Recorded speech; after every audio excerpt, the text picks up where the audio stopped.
પશુઓને ચેક કરવામાં આવ્યા એ પશુને જોતાં ફૂડ પોઈઝનિંગના લક્ષણો જોવા મળે છે।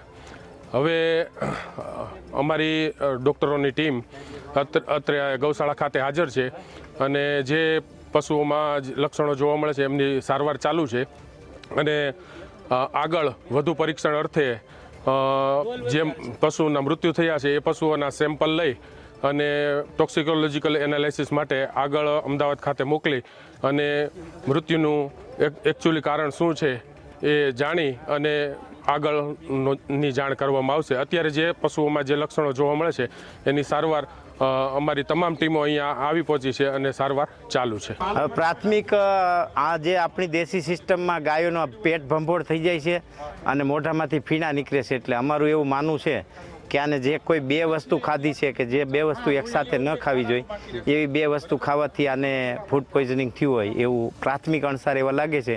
પછી તો ફોરેન્સિક લેબના રિપોર્ટ આવે ત્યાર પછી ફાઇનલ કહી શકાય એમ।